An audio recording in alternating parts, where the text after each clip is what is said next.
Greetings, ladies and gentlemen. Welcome to week 4 of season 3 of the Lyons Quiz League. Season 6, I don't know why I said 3. We're back after a solid performance last week. I finished in 8th place, which was my worst finish so far this season. I was 4th the week before that and 2nd the week before that. But when 8th is your worst finish, you're doing okay. But if the trend continues, I should finish 16th this week, but hopefully that doesn't happen. I think I have a decent week, so hopefully better than 16th, but still maybe not amazing. We're just going to have to see. But anyway, yeah, let's get into the questions, starting with quiz number 1. Nick and Vanessa Lachey host the American version of What Reality Dating Show on Netflix, where participants get to know each other in separate rooms, seeing each other for the first time once they become engaged, which is an absolutely insane concept. This is called Love is Blind. Never seen it myself. Honestly, I've heard it's quite interesting, and I've had multiple people tell me that I should watch it. It is kind of a fascinating concept, but it's also crazy. But anyway, I'm pretty sure that's what's going on. Question 2, Nick Bottom has an exciting few hours. His head is turned into a donkey. He's courted by a fairy queen and her followers, and then all the magic that led to these events is reversed, and he's back to normal. This all happens in Shakespeare's A Midsummer Night's Dream, which I have seen a few productions of and read as well, and it's a good time. Question 3. The record sleeve for the self-titled album The Velvet Underground and Nico is all white except for a painting of what food item that Andy Warhol created specially for the album. I have no idea. I have no idea how to get anything out of this question. I feel like you just know this or you don't, and I don't know it. So I'm going to guess that it is a pineapple and move on with my life because I have literally no idea, and I don't see any clues hidden in this question, so I got nothing.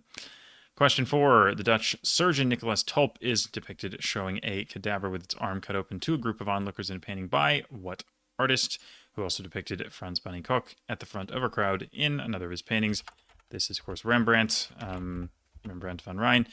The first thing, the anatomy of Dr. Nicolas Tulp, is just a Rembrandt thing, but the more famous one is the Night Watch. That's what Frans Koch is. It's just, they don't name the painting by its title because they want to make the question harder, which is fair enough, but that is the Night Watch. Question number 5. Arsenic is toxic to the body because it has similar chemical and physical characteristics to what element, which lies above it on the periodic table? This similarity allows arsenic to replace this element in molecules, which leads to unusual chemical behavior. So, I memorized the periodic table a long time ago. I don't remember it very well, but arsenic is 33. And I'm pretty sure, if my memory doesn't fail me, that the element above arsenic is number 15. Because 18 and 36 are the noble gases, so it would be 15 and 33.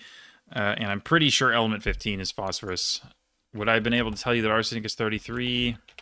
Maybe, probably, honestly, but I wouldn't have been very confident about it. But I'm pretty sure that 15 is indeed phosphorus, because aluminum, silicon, phosphorus, sulfur, chlorine, argon, I think is the order.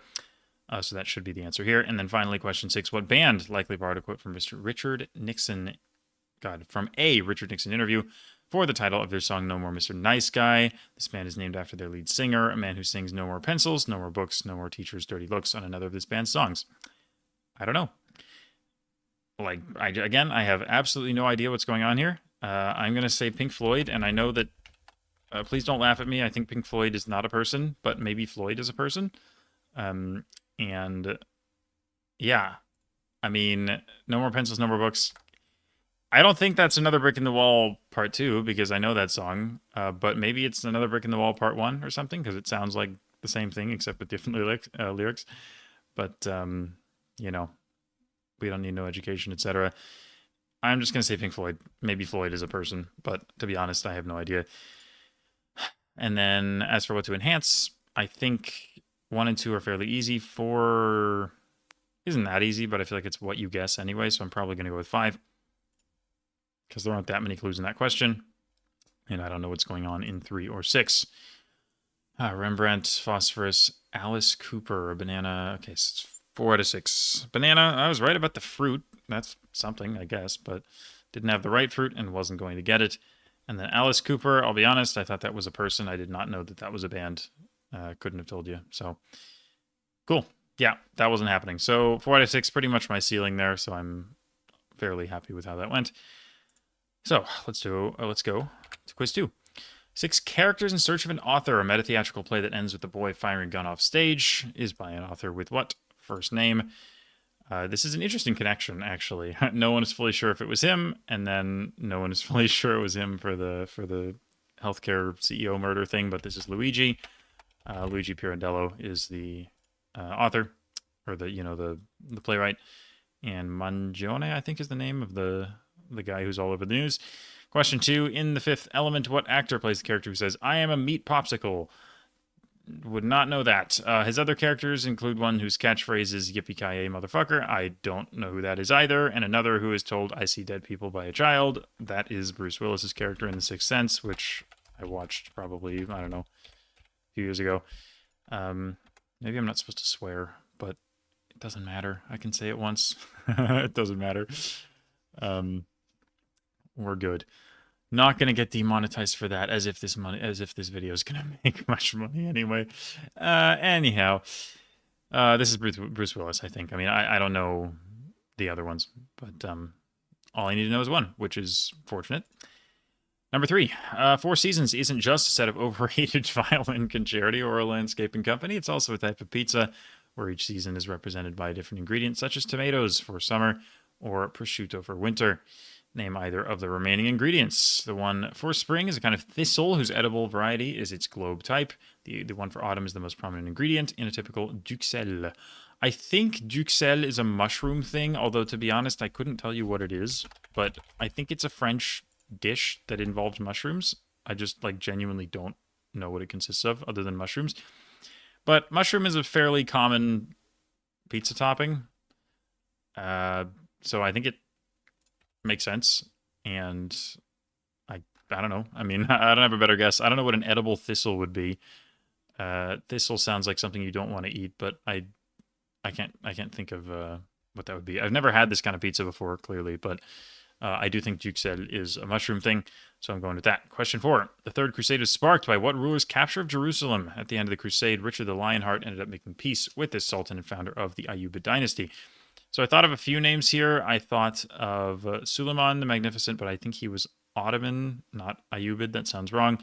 I thought of Harun al-Rashid, but I think he is Abbasid.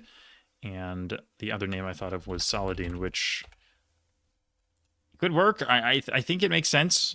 In fact, I think it's probably right, because I want to say he's Ayyubid, but I can't quite remember who and what the Ayyubids were. So when you say Saladin, I think famous Islamic ruler, but I don't necessarily think Ayyubid dynasty, but it definitely sounds possible to me.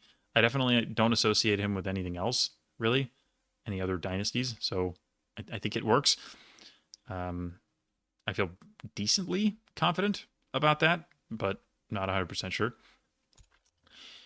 Finally, not finally, I don't know why I said finally. Question 5, It Takes Two was the title of 2021 winner of what award, with a forward name, given annually by an organization, sometimes abbreviated to TGA. This is, I believe, just called Game of the Year. I know that It Takes Two was voted the best video game of the year in a year, which clearly is 2021. I know that is a video game. I think it's just called Game of the Year. I hope it's not some other wording, but I think this is the answer. And finally, the lyrics to Queen's song One Vision claim that it ends with the words One Vision, but as a joke, Freddie Mercury instead sang what food item instead on the, I don't know why it says instead twice, on the studio recording. This food is the signature dish of Jollibee, and a chain founded by Harlan Sanders. So Jollibee, I know, is a Filipino restaurant, and I was sad because I was like, I can't think of, I don't know what they actually sell. Like, is it like lechon or something? It's not balut or whatever. I was trying to think of Filipino foods. And then I realized Harlan Sanders is Colonel Sanders. So presumably this is just fried chicken. So that's going to be my answer there. And as for what to enhance, I feel like I might have all 6 here. I feel pretty good about, I think 3 and 4 are probably the hardest questions, and they're the ones I feel the least good about. But I'm worried I'm mixing up the Islamic caliphs or sultans or whatever they're called. So I don't think I want to enhance Saladin. I think I might go with 3.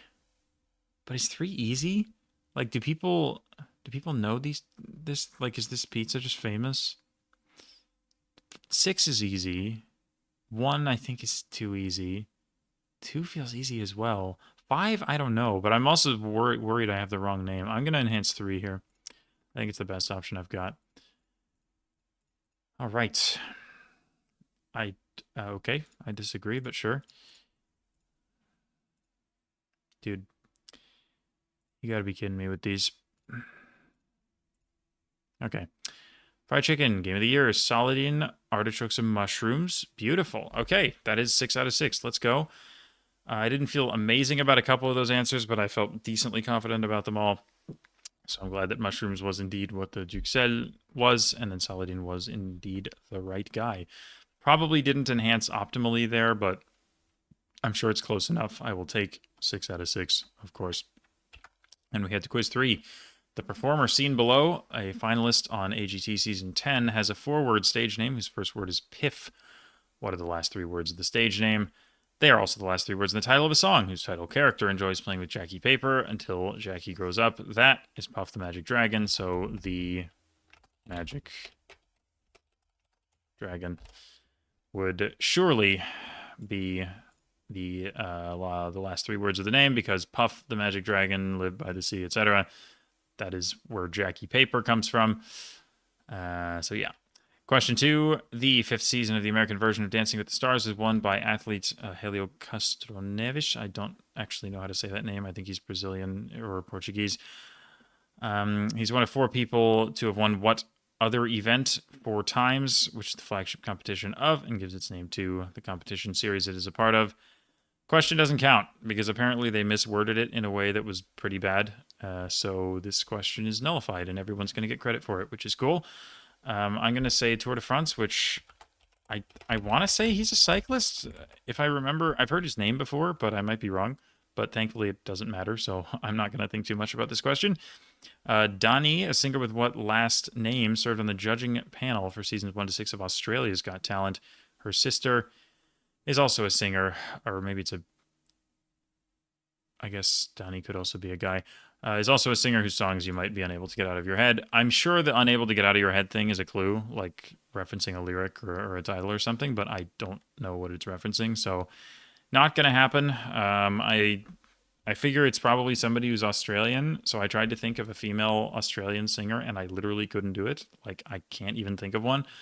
So I'm gonna guess Carrie for, like, I guess Mariah Carey, which I'm sure this is wrong, because I don't think she's Australian at all, but I genuinely could not come up with a better guess for this. Question 4. What comedian got his start on the 1993 edition of the competition series Star Search?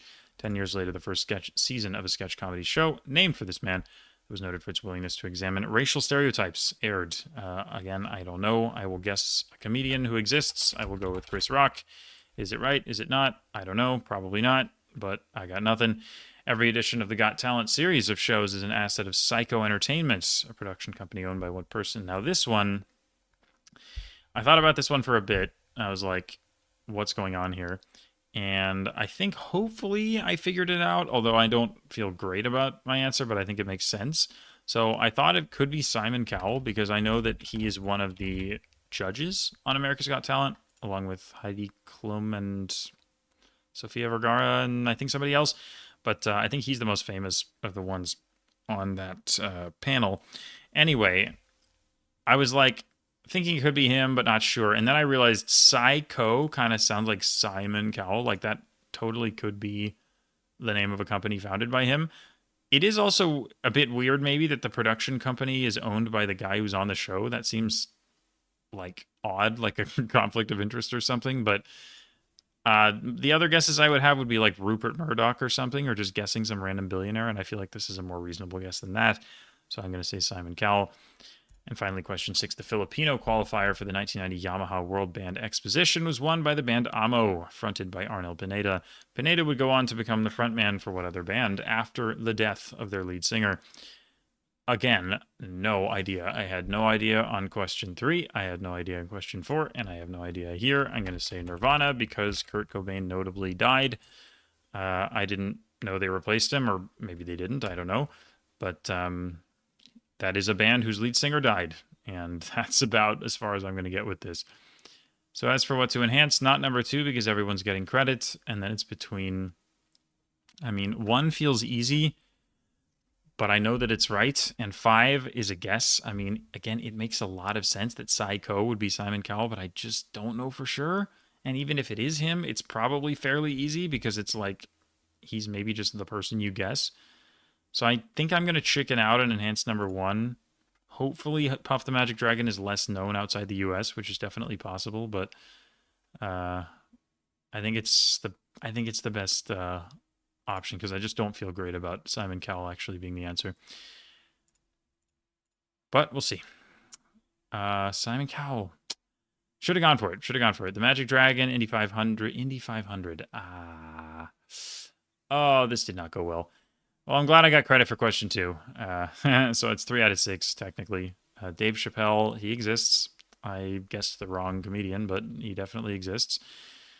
Minogue, Kylie Minogue, I guess, is the other one. Although, is she Australian? Maybe. I don't know a single song by Kylie Minogue. And I didn't know she was Australian, but I guess that does it. That is fair enough. And then Journey. What? Steve Perry is dead? Really? I didn't know Steve Perry was dead. For some reason I thought he was alive, but it said the lead singer died, so okay, well today I learned. Interesting. Yeah, I thought Steve Perry was alive for some reason, but anyway, sure. 3 out of 6, and technically it was only 2 out of 6, so that's about how pop culture goes for me, but I guess it could have been a little worse, but definitely one of my weaker pop culture performances. Unlucky. That will definitely happen sometimes. Quiz 4.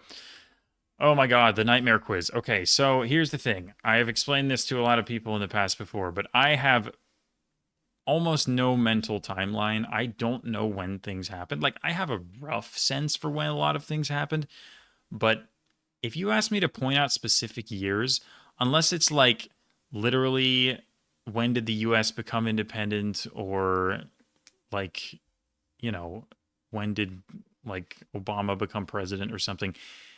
These are just not things. I don't memorize years, and I feel like everyone around me has some like really good like concept of years. They were like, oh yeah, this thing happened in exactly 1983, and I'm like, I don't know that. Like, I mean, to be fair, there are definitely some historical events I know the dates of, but most things I just don't, and I feel like everyone does for some reason, and it bugs me. Anyway, this quiz, you're given a bunch of newspaper images, and you're supposed to figure out what year they were from, which is horrible because, again, I don't have a very good sense for when things happened.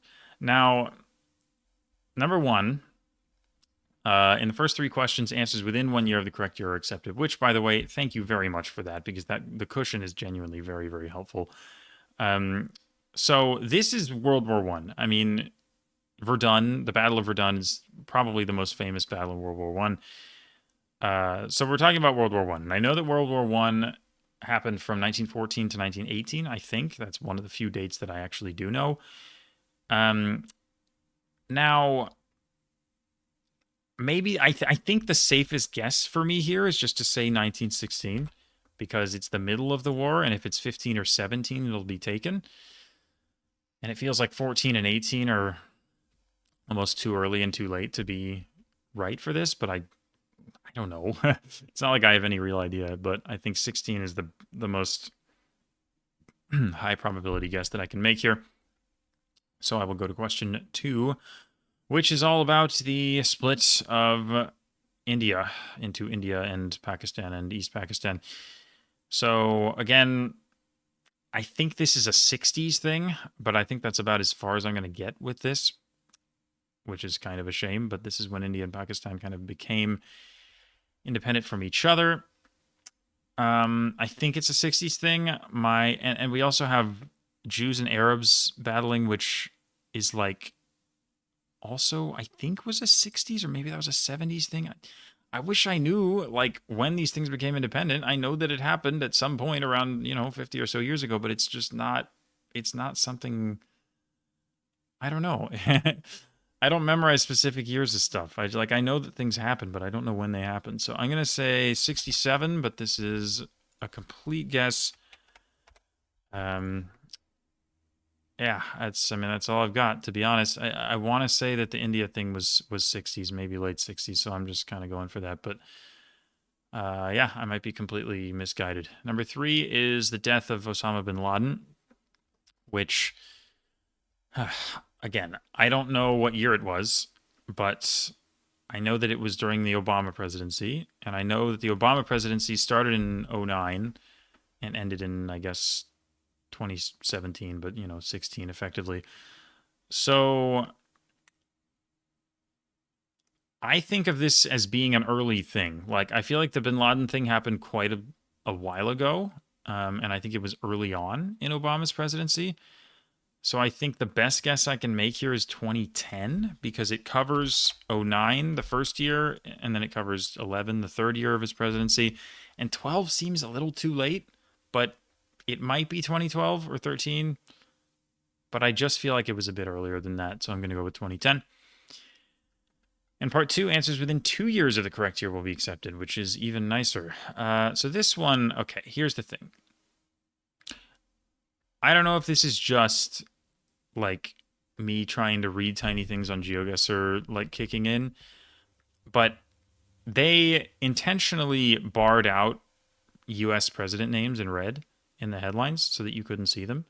But I can tell that this thing under the photo says President Bush. Like, I can just see that and I can tell that that says President Bush. And like, I don't know what to tell you. Like, it seems cheap for me to use that, but at the same time, I can tell what that says. It's and now I can't avoid it, so it's like I may as well use it.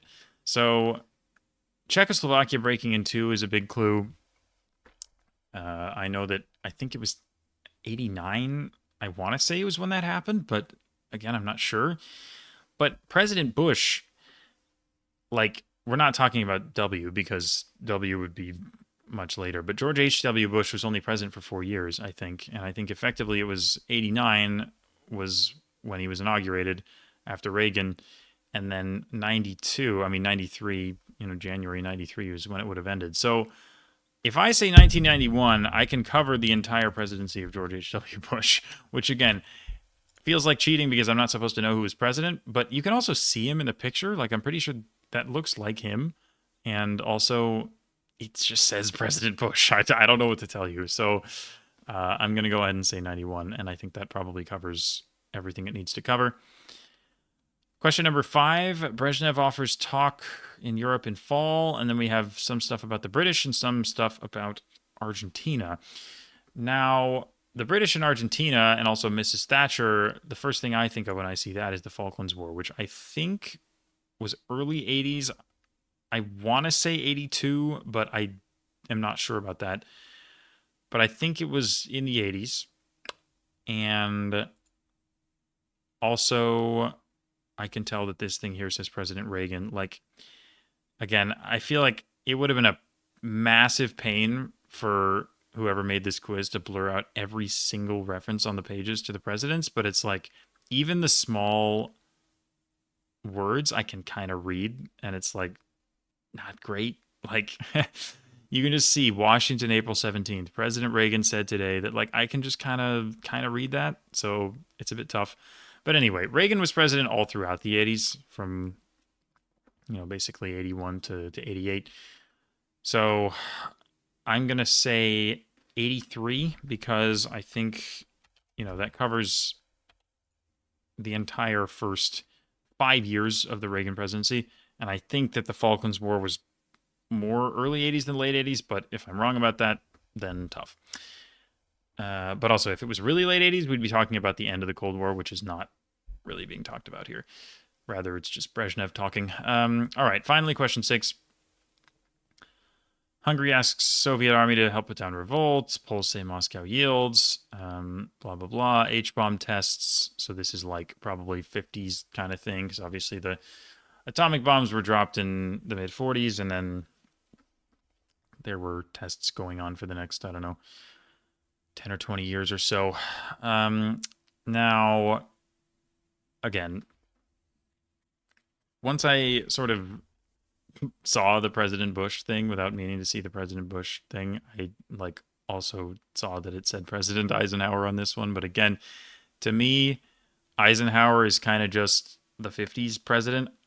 I don't know back then like who served exactly what years.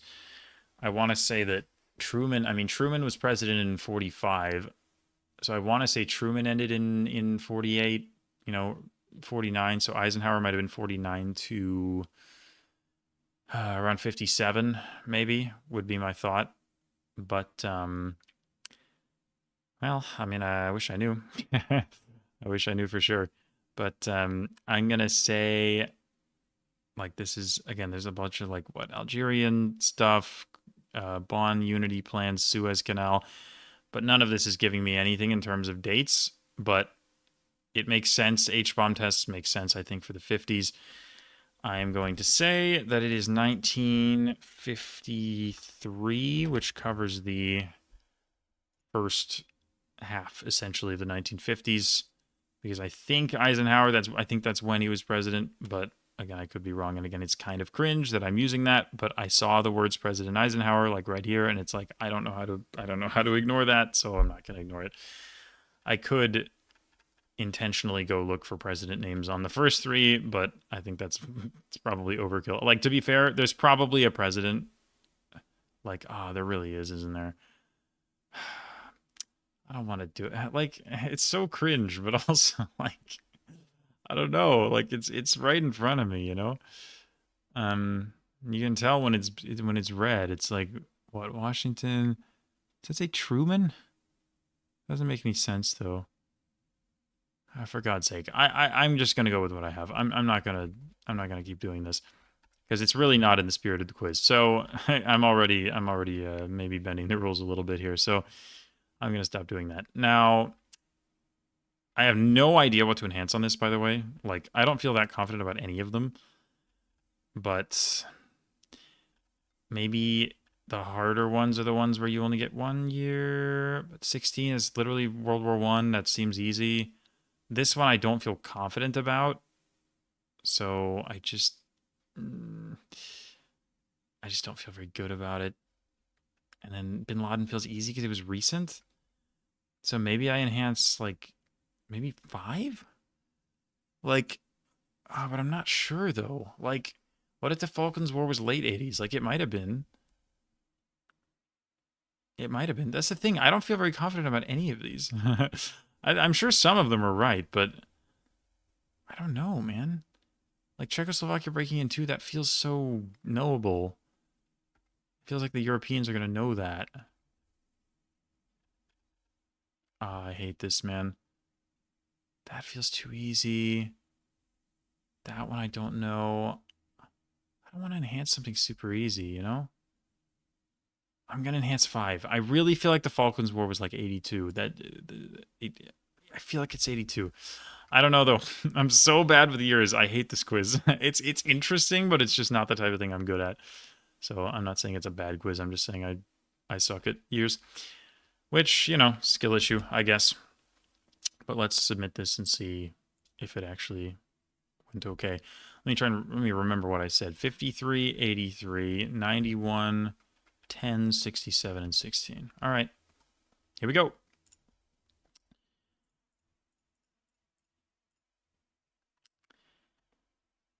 '16 is correct. 1946. It was that long ago? Well, it did say Truman. Okay. It said Truman. I should have just, paid attention to that. But again, the fact that I was using that as a crutch for 4, 5, and 6 is already cringe enough. So I thought the India-Pakistan thing was the 60s. I deserve to get that wrong because I was 20 years off. I just didn't know. I didn't know. I said 2010, so that's correct for 3. I said, what was the 90s one? That was the HW thing. I said, Jesus, what did I say? I said 91, right? Because I tried to cover his presidency was 89 to 93.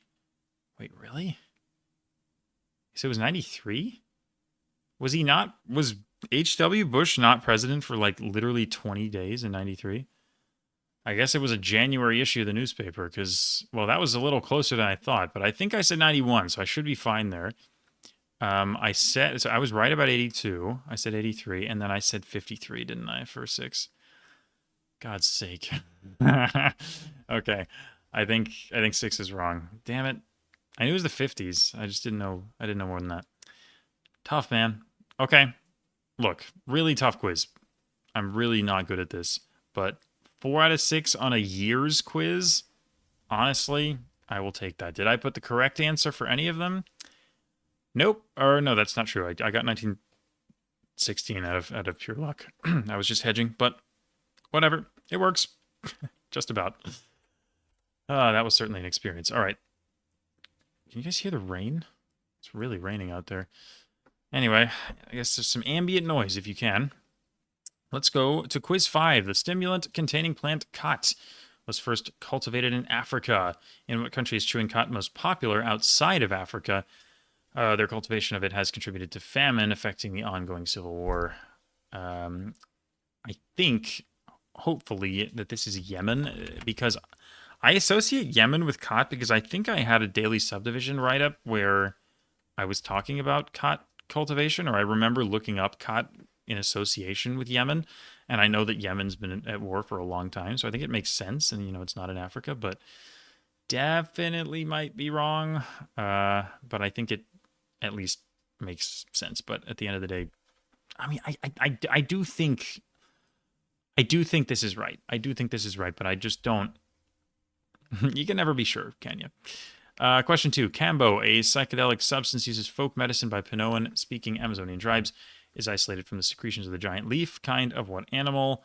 Other indigenous South American groups use secretions from another kind of these animals to make their blow darts poisonous. I have to assume that this is a frog because the poison dart frog is, I think, the thing that they use on the blow darts. So giant leaf frog sounds like it could be a thing, although I've never actually heard of it.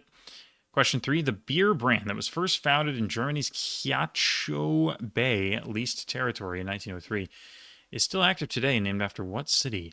So I thought about this one for a while because I was like, what's going on here? Where did Germany lease territory? I was thinking like, are we in like Namibia or something? Like where else did the Germans have colonial possessions? I don't know. I was thinking for a while about this one. I think they had control of like Tanzania for a while, and I wasn't getting anywhere with the German colonial possessions thing. So I started as a last gasp thing trying to think of beer brands. And the whole Kiachu Bay thing, it sounded kind of vaguely Asian to me. Like Kiachu could be like a weird, like German spelling of like a Chinese word or something. So I was trying to think of beers from that area. I thought of Japanese ones like Sapporo and Asahi and stuff. And then I thought of one that I think actually makes sense. There is a beer brand called Tsingtao from China that is, I believe, named after the city of Qingdao. And the reason I know this is because my dad, he has like in the room, in like the laundry room at my old house, there's like a random bottle of like Tsingtao beer that has like a picture of him on it with like a couple students that he studied with or something. It's the most random shit ever, but he has like he has a bottle of Tsingtao beer because he spent some time in Qingdao. And I feel like that could be right because Tsingtao would be the colonial spelling and current spelling would be Qingdao. So honestly, like I feel like this has a chance because I actually somehow thought of a beer brand that has both a colonial spelling and like an actual spelling, which is just hilarious and weird. This is like the most random like niche thing ever because I don't know alcohol stuff and I don't know beer brands most of the time, but this is just some random thing that I happen to know. Anyway, there's me going on a 2-minute tangent to explain why my completely wrong answer is correct. I don't actually know, but I feel like this honestly makes a lot of sense. So hopefully Germany leased some territory in eastern China. Question 4. Bhang, a drink made from cannabis leaves, is most often distributed during Mahashivaratri and what other festival, which evokes the legend of the deity Radha using gulal to change the color of her lover Krishna's face. Changing the color of someone's face sounds a lot like Holi to me because that is the Indian holiday where you throw colors at people So I think that is probably what's going on. The psychoactive peyote cactus is found primarily in what large desert, whose range contains Saltillo, Albuquerque, and Juarez. I believe this is the Chihuahuan Desert. The other one in that area is the Sonoran, but the Sonoran is, I think, more in Arizona and the state of Sonora, whereas Saltillo is like, Chihuahua, Coahuila kind of area, and Juarez is, also across from, it is literally the largest city in Chihuahua. Anyway, I think this is the Chihuahuan Desert. And finally, question 6. The lightly alcoholic drink Irag or kumis is drunk during the Nadam Festival, which is held in what city? Nadam athletes compete in archery, wrestling, and horse racing, while onlookers eat the meat pastry kushur. Everything in this question sounds aggressively Mongolian. Irag sounds like Imag, which is the name for their subdivisions, and then Kushur with the W's is again super Mongolian, and then archery, wrestling, and horse racing also sound aggressively Mongolian. So I'm going to say Ulaanbaatar and hope that it's not like Erdenet or something.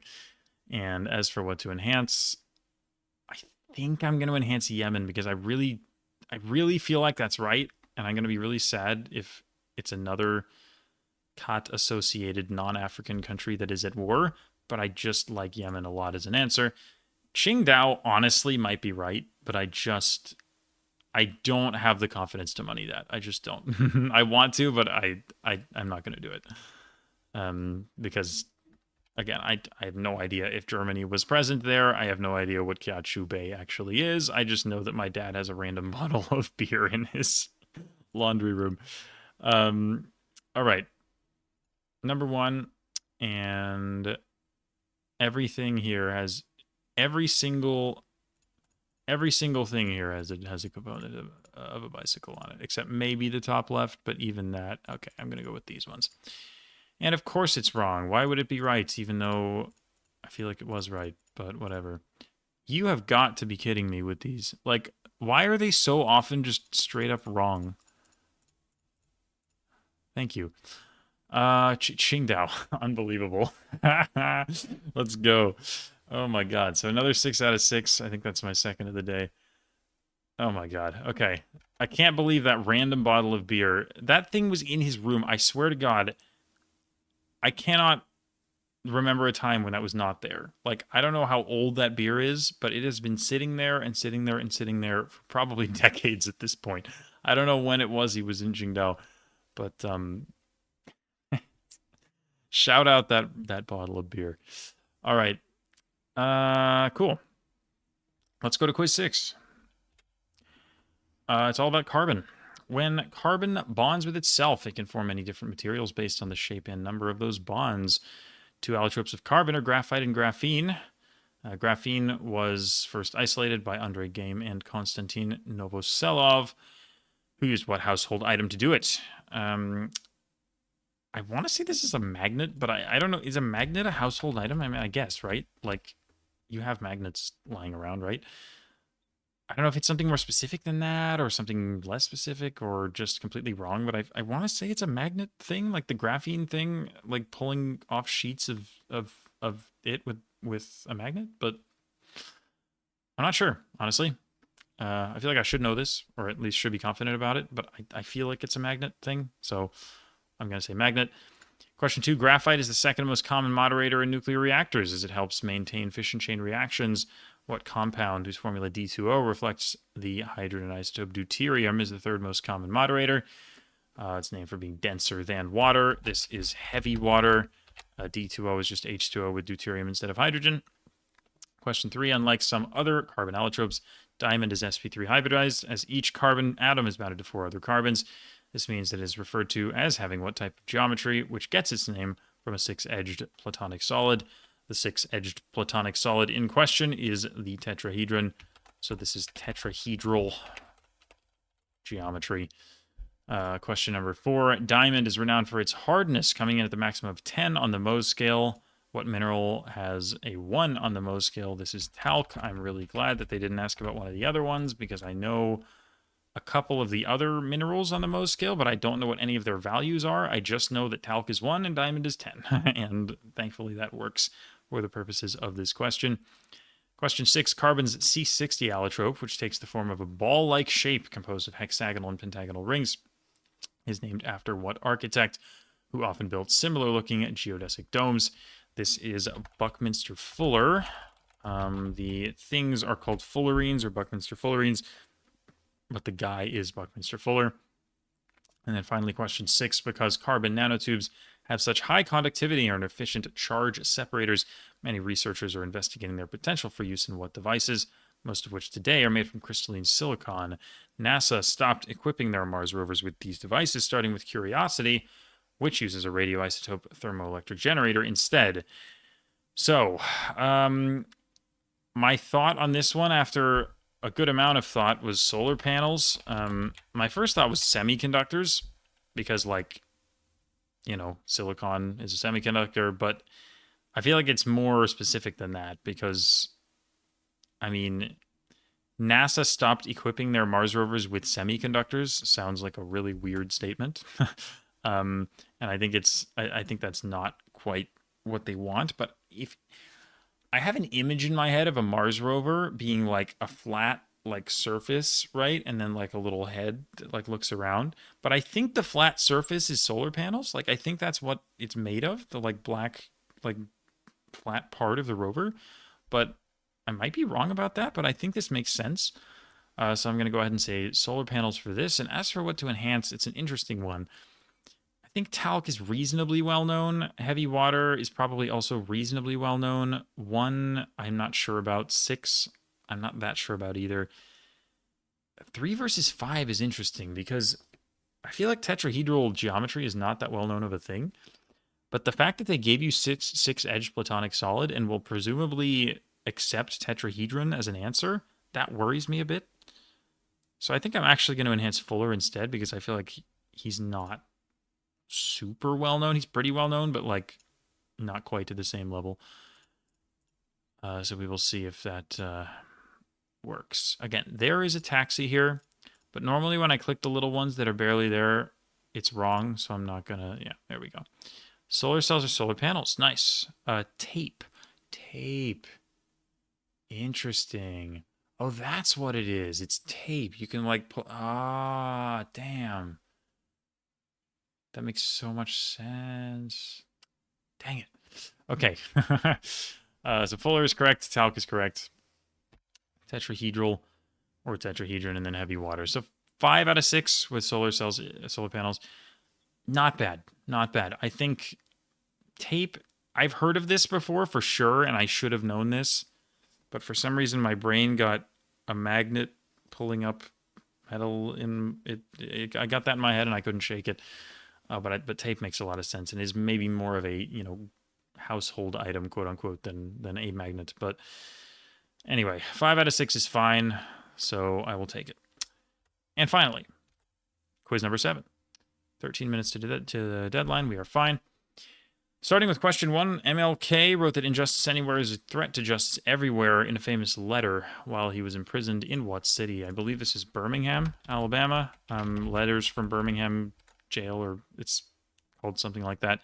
But he notably wrote some letters when he was in jail in Birmingham.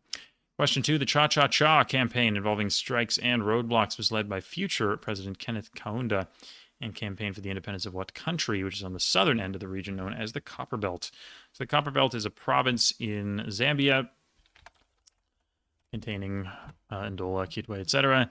And I think it's just Zambia, because I think the rest of the Copperbelt region is in the DRC, like the Katanga kind of area. That's kind of the broader Copperbelt. Copperbelt goes kind of northwest from Copperbelt province in Zambia, and just kind of goes like that.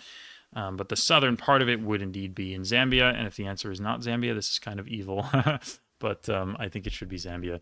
Question 3, in 1930, a group of 79 people made the 387-kilometer-long journey from Sabarmati Ashram to Dandi to protest the British monopoly on what good? So we're in India, and it's a march that's a protest. I think this is the Salt March, because that's just a famous thing in Indian history. And I think this is just what the Salt March is. Question 4, José Bové, I don't know, made headlines in 1999 when he led a group of French farmers in Millau to attack a building owned by what international company? Thomas Friedman put forward the tongue-in-cheek political theory that no two countries that both have one of these institutions have ever fought a war against each other. I don't know. I have no idea what this is. I'm going to say IKEA because that is an international company that has, you know, institutions. You could refer to IKEA as an institution, couldn't you? Um, this could be anything. This could be any company in the world. I feel like if you don't know the French farmer thing and you don't know this Thomas Friedman thing, you're just not going to get this. And I don't know either of the references. So I'm guessing a random company. Question 5. An activist for what cause was famous for needing to be force fed due to frequent hunger strikes and for infamously being trampled by George V's horse? That activist for this cause was a member of the WSPU, an organization run by members of the Pankhurst family. The Pankhurst family is famous for being advocates of or advocates for women's suffrage or right to vote.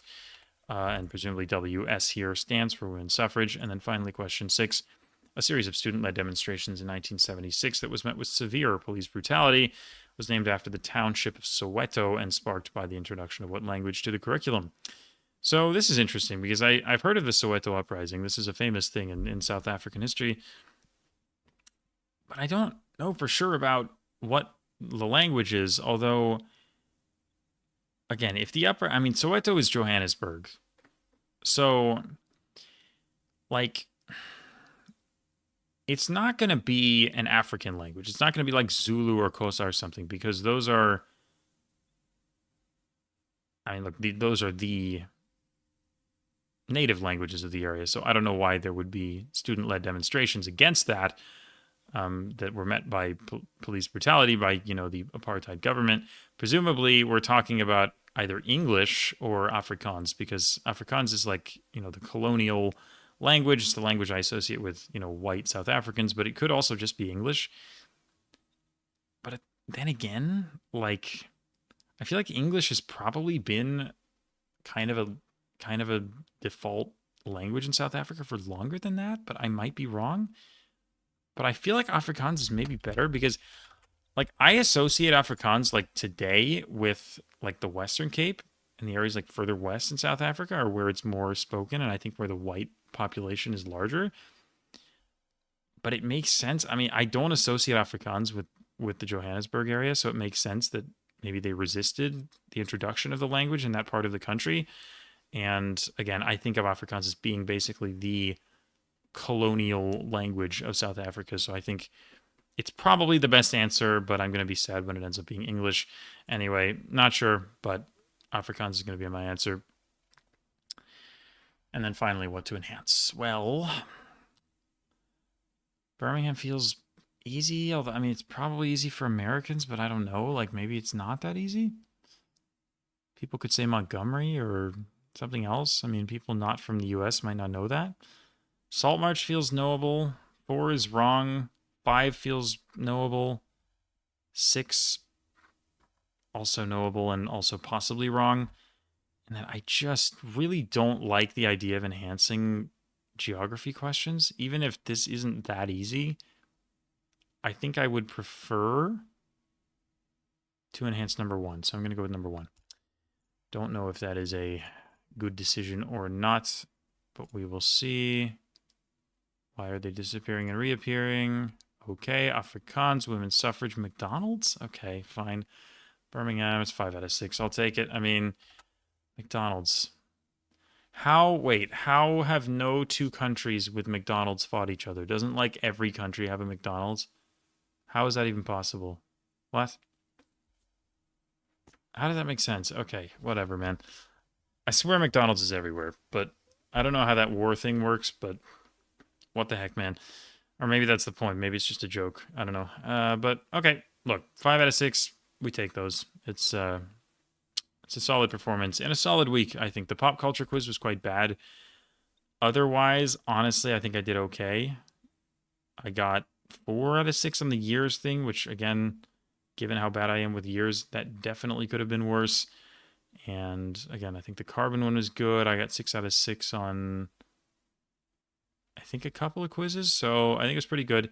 I'm not going to be first, but I might be, I would guess, around 5th or 6th, but we're going to see. But anyway, yeah, I guess I will cut to when we have the final results. Alrighty, so here are the results for the week. I finished in 6th place, as pretty much predicted. So definitely a solid performance. I got a couple 6 out of 6s. My enhancing was honestly pretty bad. Apparently, the get rate on the Yemen question was 80%, which is insane to me, whereas the get rate on Chihuahuan Desert was 32, which is like, I would have predicted the exact opposite, to be honest, but okay. Unlucky, I guess. I don't know how 80% got Yemen, but I guess it's just not Africa, Civil War, you guess Yemen, but like, I don't know. I thought I took a risk there, and it ended up being like the easiest question on the quiz. But yeah, otherwise it went fine. Again, the enhancing was pretty rough all around. I think pretty much all the quizzes. There was one that I could have enhanced that I didn't, and I ended up just enhancing something that was fairly easy. Which whoops. But yeah, oh well, it happens. I still did pretty well on the questions themselves. Happy with the week's performance. Solid 6th. And yeah, I guess I'll see you guys very soon for week number 5, which will be the final week before the championship. And then, yeah, there will be a video for the championship as well. All of that to look forward to. But thank you all for watching, and I will see you next time. Goodbye.